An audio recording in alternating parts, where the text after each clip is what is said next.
That was embarrassing.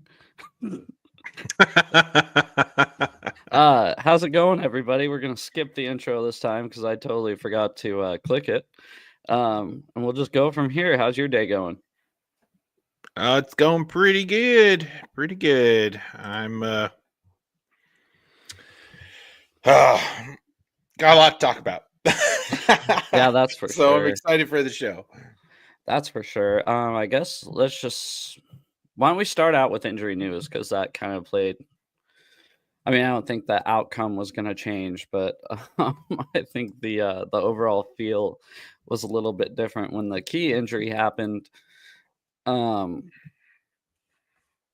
yeah, let's just talk about Geno Smith. So, from my point of view, what I saw was he got tackled or, got hit, and then he started to limp to the sidelines and then went back down onto the ground. And that's how I clearly knew he was hurt. That play, I thought something wasn't good. I guess they're saying now it's his knee, even though on TV it looked like an ankle. But he went to the tunnel and then I saw him come out of the tunnel and he looked terrible. Like he shouldn't be walking. Um, so not super positive, but I guess McDonald said there's a chance he plays. We'll find out more tomorrow, like always, right? Because he said there still has to be tests and stuff. So Yep, pretty brutal. And he's jumping to get out of the way of a defender that's coming in low. Gino wanted a flag there, and the only reason why it's not a flag I is saw. because he jumped. And yeah, it was pretty unfortunate, but uh yeah, Geno Smith goes down, dramatically changes the expectations for the last 3 weeks of the season, Hmm. and the world got to see they got what they wanted. Joe, finally. I said it. I said it. His first pass, I think I said it. It was bad. It was that was brutal showing. You sent it to me, but I was talking to my friend about it literally probably Monday morning, first thing Monday morning, because I pulled up the stats and I was like, Sam Howell had 5 net pass yards or 4, 5 or 4. Yeah, 5 net yards. Yeah, yeah. He doesn't look like the answer. He looks. My friend Kyle said he looks like he runs when he should pass and throws it when he should run. And let's talk about Geno Smith's interception. After watching on TV, it looked a little bit better than in person. In person, it looked like he just threw it right to the defender.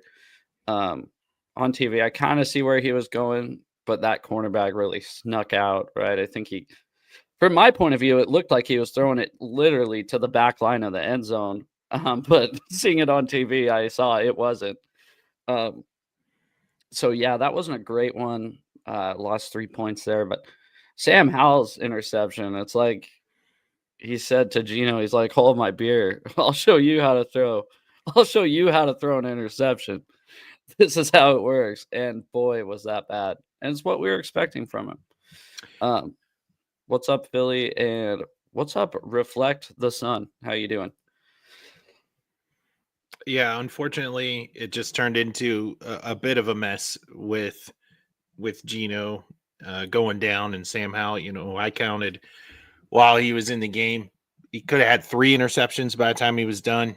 The reality is that this was never the plan for this organization, for Sam Howell, and they knew what they were doing when they brought him in. They knew his talent level, and he has to sit. He has to sit, and you don't magically get better after being the most sacked quarterback in the NFL behind a terrible offensive line and expect Man. him to do well behind an arguably worse, Hmm. at least especially from the interior point of view, offensive line on the Seahawks, and just expect him to be a whiz kid out there. And this is never the plan. And so for Hmm. everybody that was hollering for Sam Howell to go and play games for the Seahawks this year, That's not what the organization wanted. That's shouldn't be what rational fans want. And Mhm. now you know why, right? He's got to unlearn all the gunk he learned from Washington and compose himself as a quarterback, just like Geno did, right? Geno picked up bad tendencies from his time in New York, and it took him a long time to unlearn all those things. I think Hal can grow to be that person if he's got a good work ethic, but my goodness, the guy just looked like he walked off the street and decided he wanted to play football. And Yeah, it I was mean, Geno was bad when he came in for Russ against the Rams. He wasn't that bad though. He was not that bad. He wasn't, he wasn't 5 for 16 bad, 5 for 14 bad. He was I mean, that was one of the worst offensive performances I've seen in a long time. Um, how about, let's not harp on that for too long right now. Um, let's talk about Olu Oluwatimi going out, because that I think was another big factor. yeah, and on a year where the interior of this line has been struggling, uh Olu's really stepped in and become somebody that, at least for the most part, we can depend on. If you look back, I think Joe, you talked about rewatching the broadcast. I know you do that after the games you go to. Um, we were right back to the high snap issues as soon as Olu left, and I'm afraid that if this is a sustained injury, we're going to see more of that. What we got plagued with in the beginning of the year, but it's not good. The interior of this line is it's crazy, Joe, because we were just talking about a couple weeks ago about how this team is healthy, and it's crazy how one night things just all shift, and you lose a guy on the offensive line you really cannot afford to lose, and of course, who knows what's going on with Geno right now? We'll know more tomorrow, but again, another injury that you just can't afford right now in the NFC West. That now now this team has to hunker down and put on their big boy pants and uh, go out there and perform and hope for a little luck along the way. Yeah, I mean, they still control their own destiny. So let's talk about that. I mean, they went out there in, um, but just seeing the result, I mean, let's take injuries aside. They looked like they didn't belong on the same field. Now, the defense in the second half, I will admit, looked a lot better. But the first two drives, just to get basically, sorry, pardon me, um, the Packers did anything they wanted to do those first two drives. I mean, they just march right down the field and scored with ease. And that you're down 14-0 early. That kind of puts a sour taste in your mouth.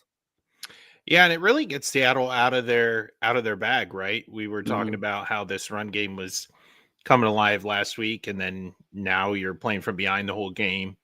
It was a weird game, right? With Geno's injury, he only throws 19 times, and then you're Mhm. like, okay, well, where did the offensive production come? Well, not Zach Charbonnet. He ran 8 times, so um, Yeah, what was you kind of scratch your head at that.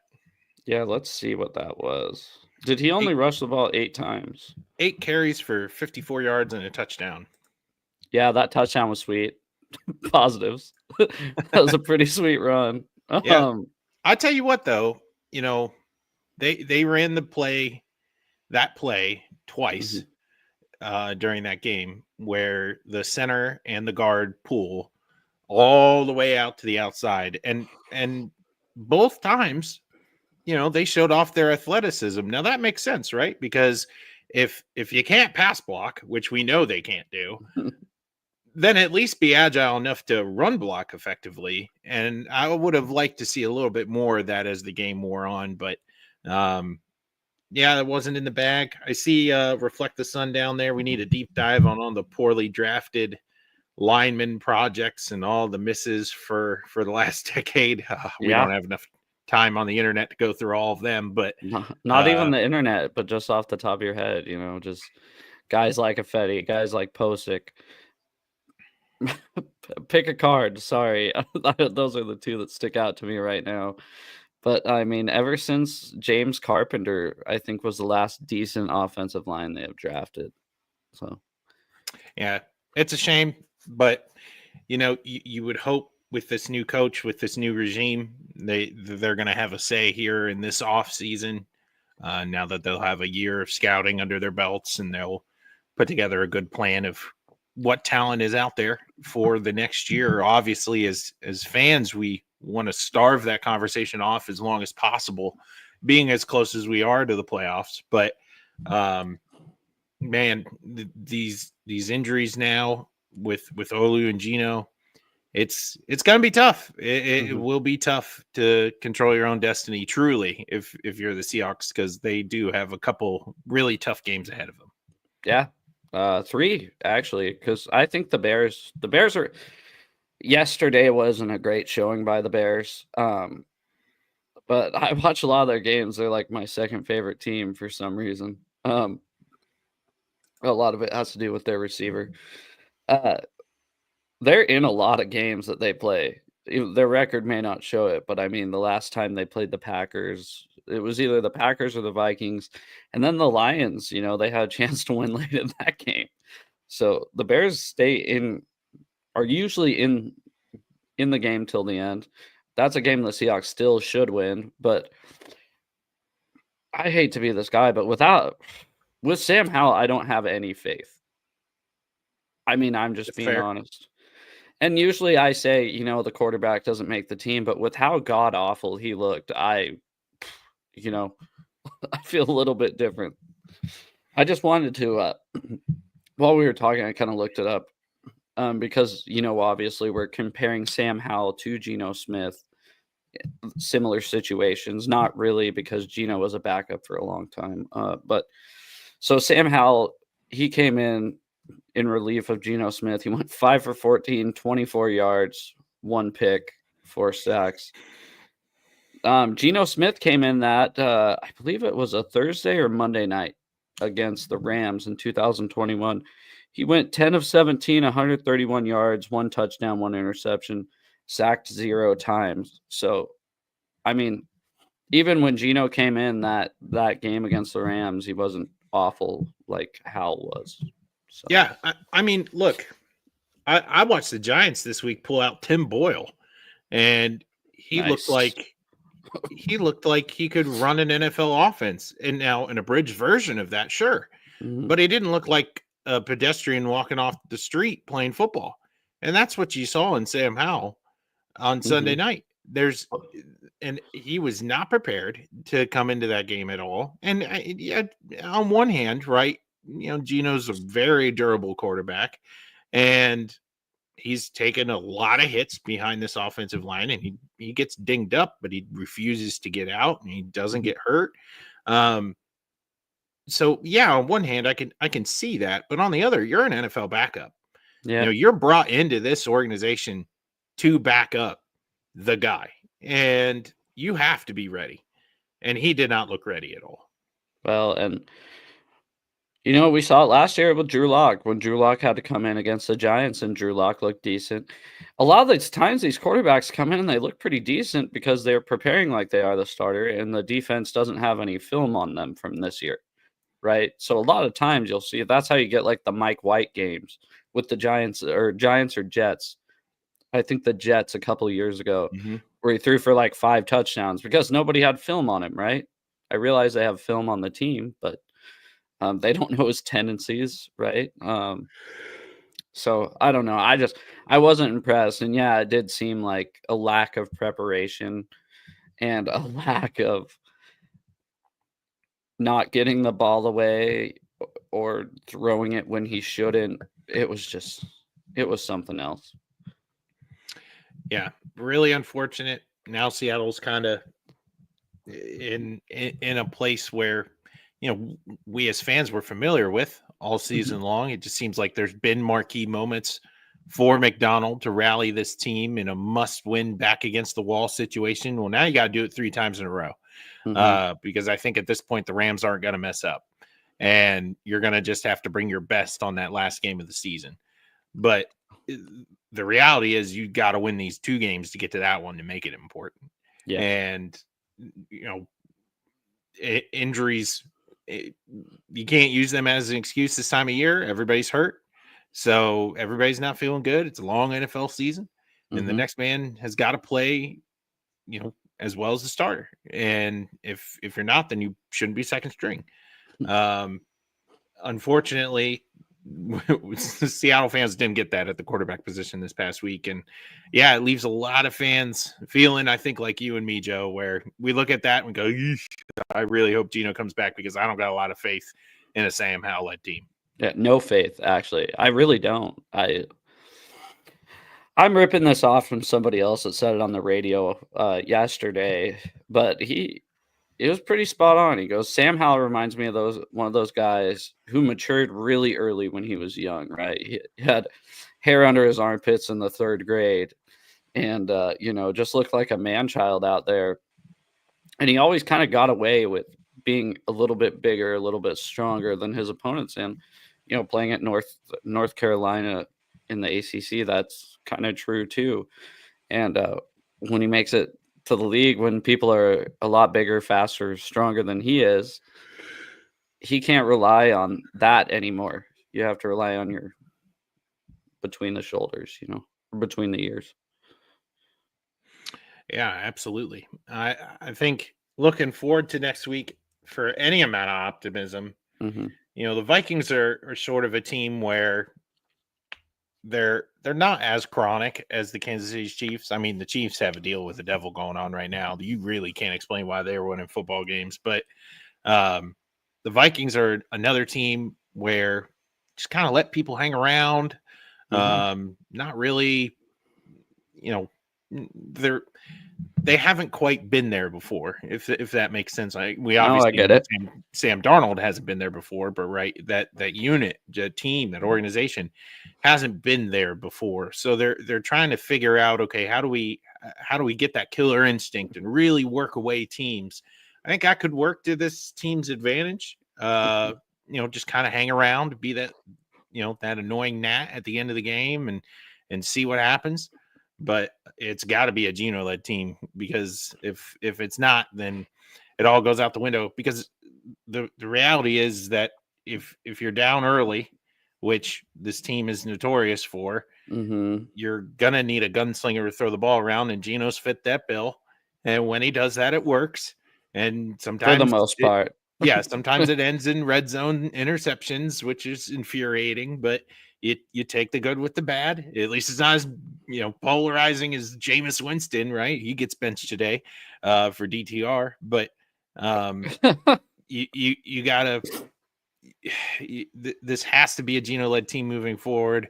If he's healthy enough to do it, we won't know more until tomorrow.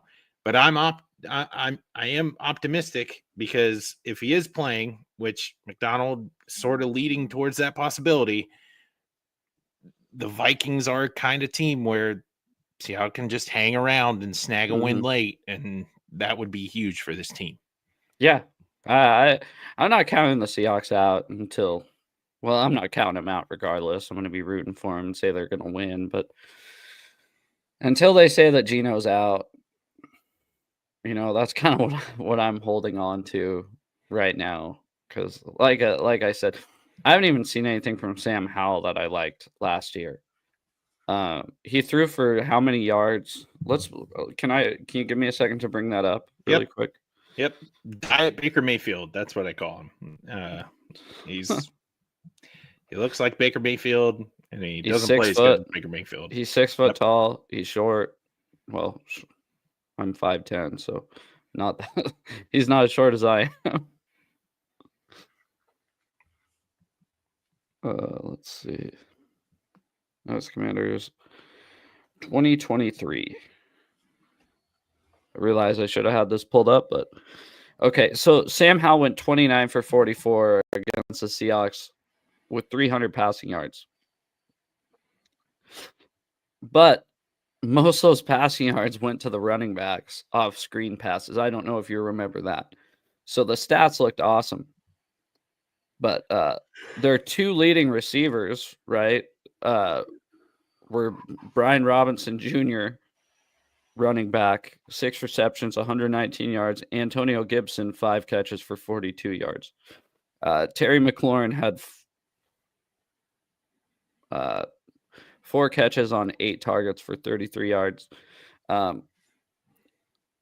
It's not like he's really he just doesn't have the accuracy or the decision making, So I know. I got tired of him getting sacked. That's for sure. Folded up like a lawn chair. I mean, it was brutal out there. His clock is not good.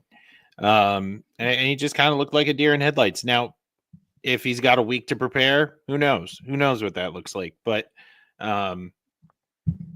we'll just have to wait and see. I think this Vikings game, really, the preview for this game lies on who's playing quarterback for the Seattle Seahawks. And if it's not Geno Smith, then they don't have a chance. It's you can't be a team that all year, right? All year we've been talking about how Geno, for the longest time, was leading the league in passing yards. He's very effective until he gets down to the red zone. He's still third. And this new offense, it's sort of new for us as longtime Seahawks fans to watch this offense operate, and it's a lot of fun. And ups and downs. Yeah, definitely ups and downs. There's points where we're begging for more running back production. They're not built for it. They're not built for it up front. And the utter refusal last week, even when Geno goes down, to be like, all right, well, I guess we're gonna keep slinging it. That was irritating. It was infuriating, and that's just because the scheme of this team is not that anymore. So you're not going to beat the Vikings by utterly refusing to run. You're going to need the passing to open up the running, which is backwards from how old school NFL people think about the run game. Exactly. But that's how it's worked for the Seahawks. And you have to have step one in order to have step two. And Geno's the key to unlock that. So that would be my short of it preview for this Vikings game, because if the quarterback's not there, I mean, what, the defense is going to score 3 touchdowns? I mean, how are you going to win the game? You can't win the game. Yeah. And I think the one thing I got kind of irritated with this game, and I'd have to rewatch it, because the Packers were probably taking all the underneath throws away because they saw what we did to the Cardinals with all those checkdowns. But I was kind of assuming it'd be kind of more of a game plan like that, not even with running the ball, but short passes. And it seemed like that just wasn't a thing. And I'm assuming what happened is Green Bay saw that and they took it away immediately, right? They probably worked on that all week. They probably said, here's what the Seahawks did last week, and they killed the Cardinals, and this is what we're going to stop.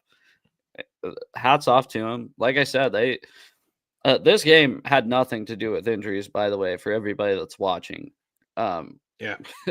We've been talking about the injuries the whole time, but we got our asses kicked from the jump, from the opening kickoff. I mean, it was all Green Bay all the way.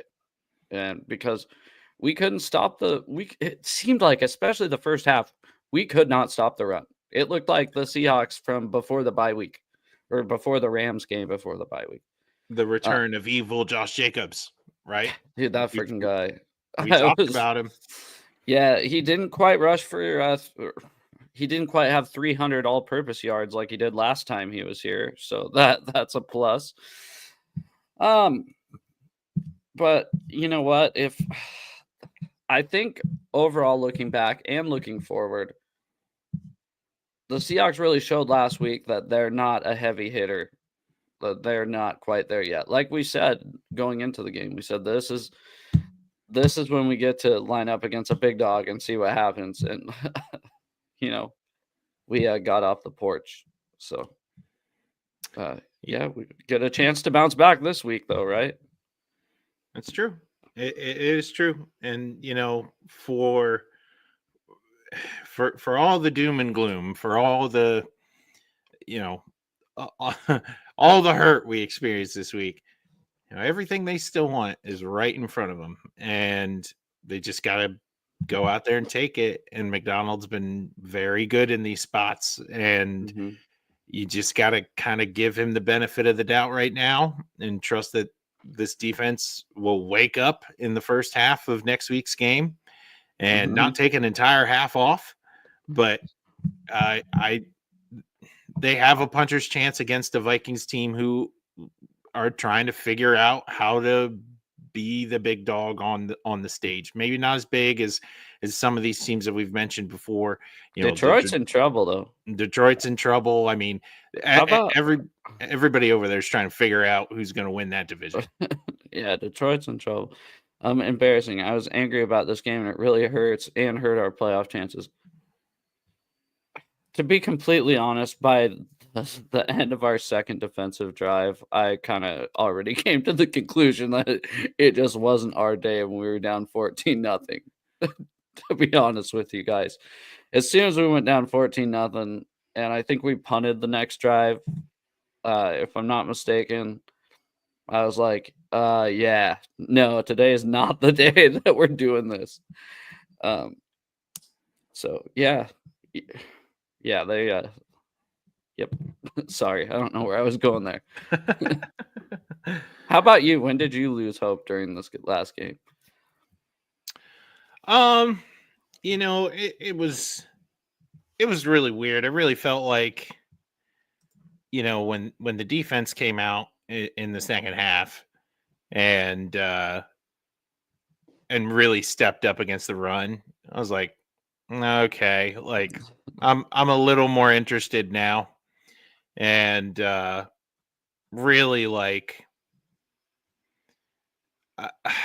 I mean, it's for me, it's hard to pinpoint a time. I would live stream this game, so you could probably go back in the live stream feed and like watch I all meant hope die on my face. I But meant to too, but I was gonna tweet out your live stream thing. I'm sorry, I forgot. I totally oh, forgot it's to. all good. It's all good. Yep, streaming the primetime games. But yeah, it just, like, when Gino went down, I was like, oh, okay, well, that's it then. And then, you know, they showed a little bit of fight and the defense was still grinding. I'm like, okay, well, let's see what happens. And you know, I think if it was any other opponent, I would Mhm. have been like, yeah, whatever. This game is like way gone.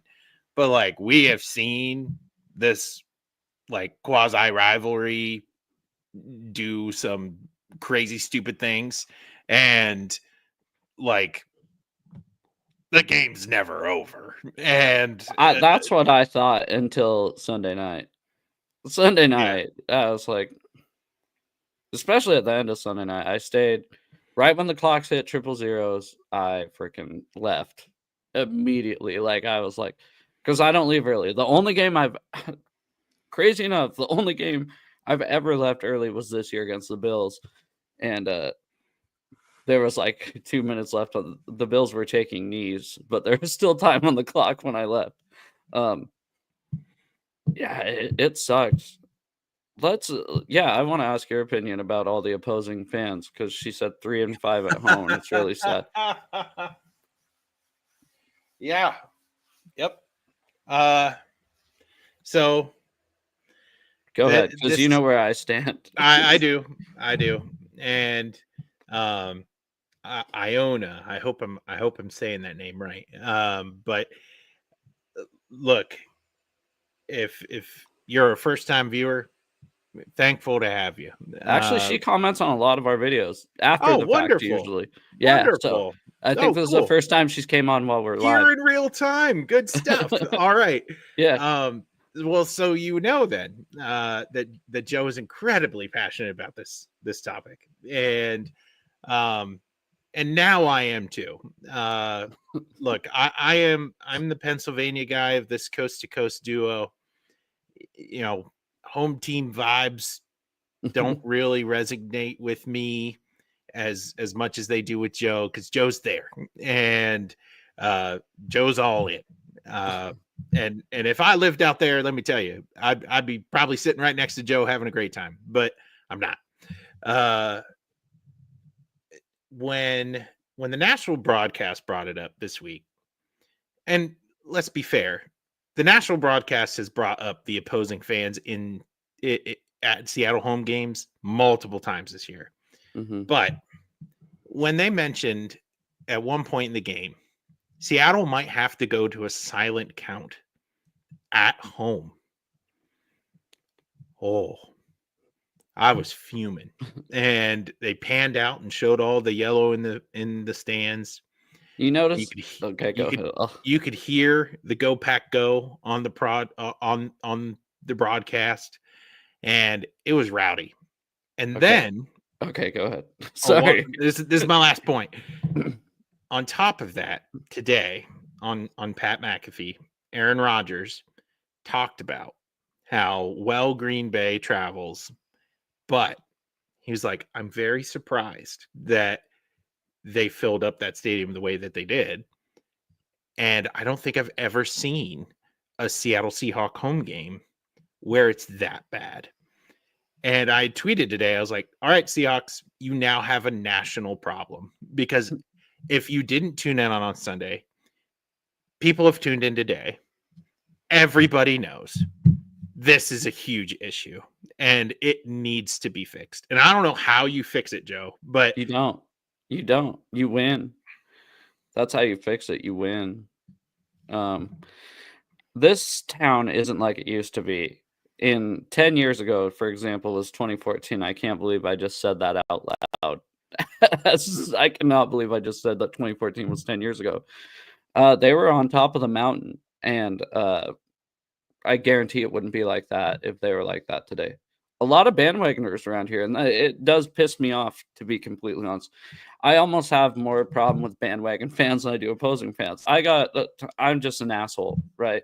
Because I have to sit through the shitty times, right? While everybody else goes and roots for the Chiefs or whoever is doing good right now. And then everybody just decides, oh, it's cool to be a Seahawks fan now. That irritates the shit out of me.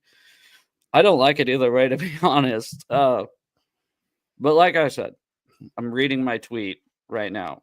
Okay, I said sorry, but as a person who has season tickets and goes to every game, if you live in the Seattle area and don't go to the game, but bitch about all the opposing fans, you're just as much of the problem as people selling their tickets. You have just as much access to them. It's true, right? It's a lack of local support too, you know, because people have always been selling their tickets. They always have. But there's not as much as yeah, I like that Max Unger comment. There's not as much of there used to be Blue Fridays here. There's not Blue Fridays anymore like there was 10 years ago. It's not the same. It grew stale. It was kind of a phase, to be completely honest. And not saying that there's not a shitload of Seahawks fans, not saying that they don't sell out every game, but it's just, does a Seahawks fan really want to spend $300 a ticket to go, or would a Packers fan rather do that and take a nice vacation to the best state in the United States? yeah, I don't know. There's the fix has to come from the fans. I mean, it's not like can't put parameters on that kind of stuff. So, I mean, people are free to sell their tickets, and it's terrible. It's terrible, and it does play into the whole 3-5 record thing. So, it's awful, and if it continues, we're going to become like those, like the Las Vegases, like the Los Angeleses, where you get that reputation of there's no home field advantage over there because everybody just travels over there for vacation when their favorite team's in town. I don't know. I really hope this fixes itself this year. Maybe it being part of the national conversation fixes it. I don't know. It won't, because you can't. You can't just tell people, hey, that you can't sell your tickets. You can't tell them that. And to be honest, even if they had a marketplace for only Seahawks fans to buy the tickets, what's stopping a Packers fan from creating an account? And I don't care what anybody says, because they do the, oh, well, if people are just, and believe me, I'm not the person to make money off Seahawks tickets because my wife asked me if I should sell this game because people were selling their tickets right next to us for $500, and I said no, and I got angry because I don't miss games. I go to the games, right? It's what can you do? You can't tell somebody they can't sell their tickets. And if they want to sell their tickets and sell 2 games and it pays for the whole season, props to them. People have been doing that since the early 2000s with this team. But now flights are cheaper. It's easier to access them with Ticketmaster. That's just the way of the world. Look at the Seahawks Arizona game. You know what? Yeah. In Arizona, obviously, not here. And I guarantee the last game of the year, especially if the Seahawks are still in it, that stadium in Los Angeles is going to be infiltrated with Seahawks fans. Yeah. So yeah, crazy. I see you, chat. You're doing a great job. Thank you for chiming on in. A lot of people here chiming into the conversation. It's sorry. It's a no. We see you. The only thing I'm happy about was sweeping the Cardinals. I was there at week 14. The only good game I've been to. At least there's that. So yeah. And then I can't blame the fans. Ticket, parking, food, very costly. Yeah. I mean, Joe can talk about that way more than I can. So but Joe goes. So yeah. It's expensive. $12 a beer is expensive. $8 a hot dog is expensive. But any advice I would give to people that are going that, like I said, don't have access to season tickets, buy the cheapest tickets that they have on the marketplace. Go to the 300 level because there's not a bad seat in the house. And if you want to drink before the game. And if you want to eat before the game and eat after the game. And I don't know. You can take the light rail to the game, which is the train up here. You can take the train to the game. It's just, I don't know. Sorry. No, hey, this is your baby. I mean,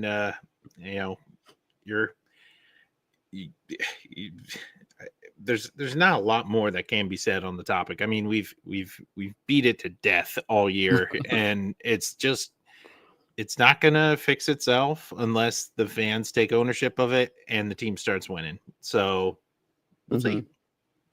Yeah, and another thing I'd like to say is that photo that was tweeted out, I think you sent it to me, the one with all the yellow. Yep. That's in the charter. So that's in the personal seating license section. If you want to figure out who's selling their tickets to Packers fans, they have their names on the back of the seat in that exact section that you sent me. Wow. Only in those. So I think it's section 104 through 115, 114. That's a personal seating license section. So you buy the rights to those tickets. Those are the only seats that you can actually sell the whole thing. Like, you can transfer your season tickets to somebody else. And if you want to find out who it is, look on the back of the seat. They'll have their name on the back of it. Same with the other sides. Basically between the 20s on the 100 level down low. So what else? Another great conversation. Is it time to retire the jerseys? Those ugly, god-awful lime green jerseys. So, I probably have a very different opinion about this than you do, and I mentioned this. So. I mentioned this on the live on Sunday night. I am willing to plant my flag. No, and I say this knowing that the old school retro uniforms will never become Seattle's default home uniform. Okay. So if that were ever on the table, if that were to ever have a slimmer chance of happening, I would take that option 100%. here's the flag. So I'm willing to say that the best Seahawk uniform combination is the lime green top and the navy blue pants. Oh my god. And I love how the navy blue breaks it up. I hate the all neon uniforms. I hate them. They don't look good on TV. They probably don't look good in person. I've seen those uniforms in person, whether it be at a store or whatever. They're ugly. I don't like them. But if you pair them with the blue pants, I really, really like that combo. And that's my flag. So you can destroy it now. But that's where I'm willing to take a big swing and probably a minority take. Okay, I'm gonna show you something. Okay, this is my idea. I'm probably breaking up right now because I have another tab open. But let me know. I'm gonna share my screen, okay? You're only allowed to have 2 alternate uniforms, correct? So that's why they got rid of the grays. They have the throwback uniform, and then I think the second one should be this. That'd be sick if you can see it. Why not do the away throwback as your secondary alternate?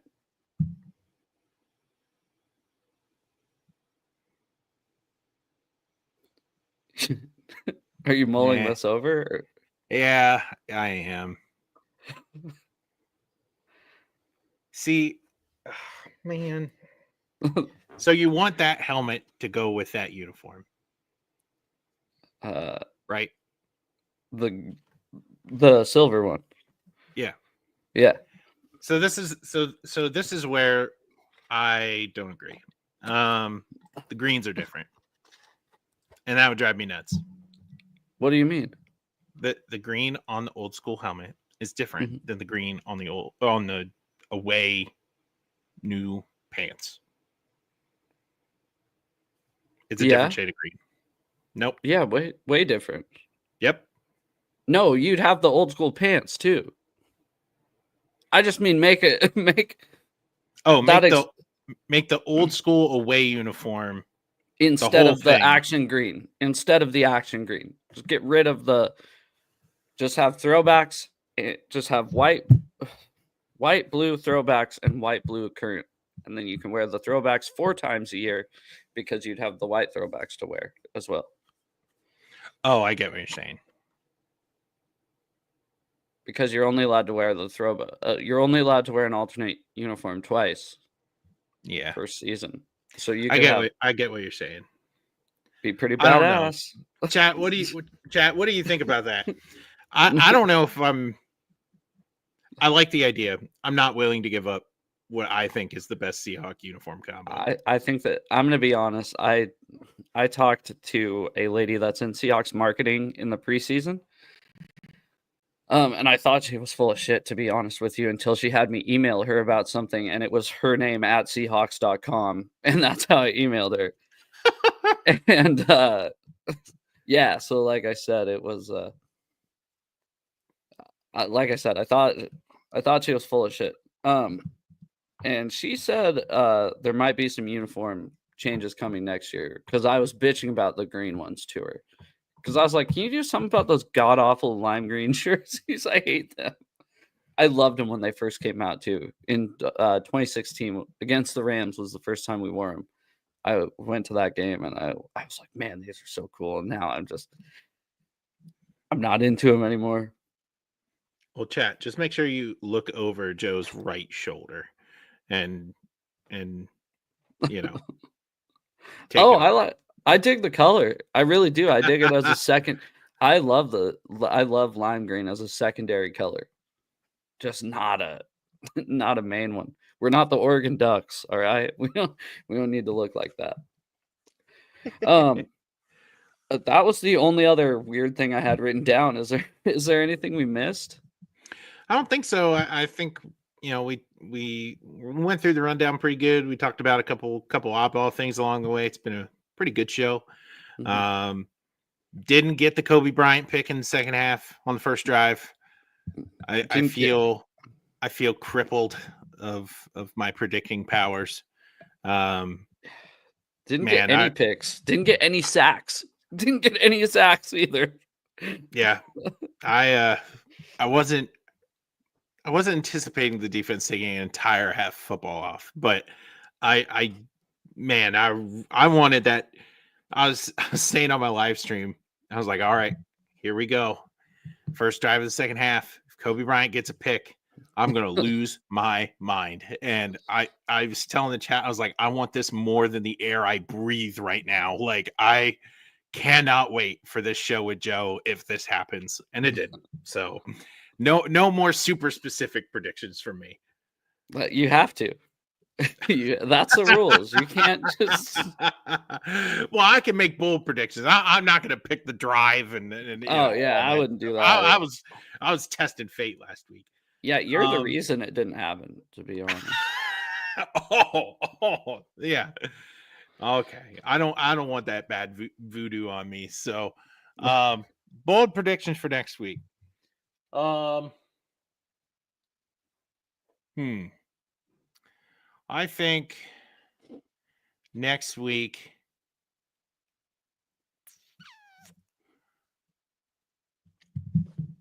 collectively the defense gets 4 sacks against that offensive line. Oh, that's not bad. I'd like to say that JSN will surpass 1,000 yards, but he's 4 yards away. I don't think that's a very bold prediction. Boo. Well, if Sam Howell's the quarterback, that would be a stretch. I mean, yeah, that would be rough. I think he played almost a half, right, Sam Howell? Was that in the third? Yeah, half. About a half. Yeah, so we'd have net positive 10 yards if Sam Howell starts. No, I don't know. I'll go with has Josh Jobe had an interception this year yet? I don't think so. I'll go with he gets his first career interception this game. Let me double check here because I have him. Well, I have access to him right here. But I think nope, he does have a pick. Okay. It was the first drive against the Jets. Okay, well, he's gonna get a second career interception this game. God, I can't believe he's had one. Who hasn't had a pick? Man, now you're testing me. Does Spoon's had one, right? Does Spoon have one? I don't know. Woolen has one, right? Yeah. Yeah, he has to. Let me double check here. Witherspoon, where are you? There you are. Witherspoon has. He's not had one. No interceptions. Okay, he's gonna have his first interception of the year against the Vikings. All right, there you go. All right, everybody. Well, you got anything else, or what are you doing the rest of the week? Well, Thursday we'll be having our prediction video on the channel, and couldn't get the. I took a personal day today and sort of detached from everything today because Christmas is coming up, and that's the super duper busy season for me, and just needed a day to have a break. So couldn't get the scheduled video out here for Tuesday, but it more than likely Tuesdays and Thursdays, there's always something on the channel, whether it be here with you on Tuesdays or a scheduled, a regularly scheduled video on Tuesdays. But Thursdays, we always have a video on for predictions for the next week. And yeah, Are you gonna do one next Thursday? Are you gonna The primetime game? game? Yeah. Yep. Okay. Well, there is a link to Zach's channel. If you're watching on my channel, go click on over there, make the red button gray, and turn the bell on or whatever. um, and yeah, well, thank you, everybody. Thanks to Zach. Thanks to everybody in the comments and everybody that watched. Anybody that's watching in the future, thank you, and go Hawks.